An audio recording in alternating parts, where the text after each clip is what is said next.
Larry Elder has announced that he's running for president. My announcement, Tucker, is that I'm announcing that I'm running for the presidency of the United States on your program. And thank you so much for giving me this honor and this platform. Of course. My website is elderforpresident.com, elderforpresident.com. And Tucker, the reason I'm doing this is because, my father was a World War II vet. He served on the island of Guam. He was a Marine. First black Marines. They were called Montford Point Marines. My late older brother, Kirk, was in the Navy during the Vietnam era, and my little brother, Dennis, actually served in Vietnam in the Army. I'm the only one who didn't serve, and I don't feel good about that. I feel I have a moral, a religious, and a patriotic duty to give back to a country that's been so good to my family and to me, and that is why I'm doing this, Tucker. Elder previously ran for California governor during the state's 2021 gubernatorial recall contest. While voters did not ultimately recall Newsom, he remained in office and then went on to win election to another term during the state's 2022 gubernatorial contest. Elder came in first place among the possible replacement candidates during that recall contest. On elderforpresident.com, Elder wrote, "America is in decline, but this decline is not inevitable.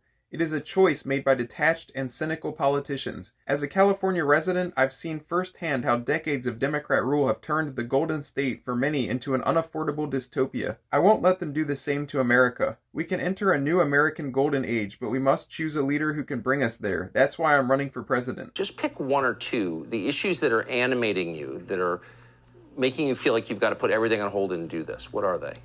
Well, aside from the obvious things about the borders I mentioned before, the crime, the maligning of the police, there are a couple of things that I think our side does not spend enough time talking about.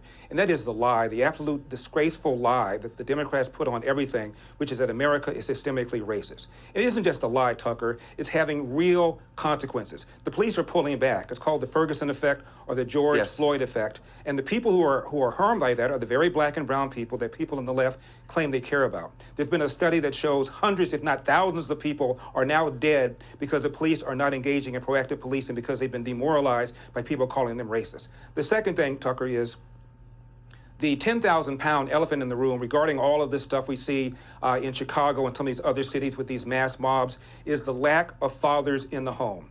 Right now, today in America, 40% of all kids enter the world without a father in the home married to the mother, 70% in the black community, 50% of Hispanics, 25% of whites. Now, that's the same percentage as was the case of blacks back in 1965. The question we should be asking ourselves is, how do we go from having 25% of black kids entering the world in 1965 without a father in the home, married to the mother, to 70% today? And the answer is the welfare state. We've incentivized women to marry the government. We've incentivized men to abandon their financial and moral responsibility. And if I do nothing else in this race but focus people on those two issues, I would have performed a service to my country. Elder now joins the GOP presidential field that also includes former President Donald Trump, entrepreneur and author Vivek Ramaswamy, former U.S. Ambassador to the UN and former South Carolina Governor Nikki Haley, and former Arkansas Governor Asa Hutchinson. Thank you for watching this episode of The Alex Nitzberg Show. If you enjoyed the show, please give it a thumbs up and subscribe to my channels on both YouTube and Rumble, and follow me on Twitter.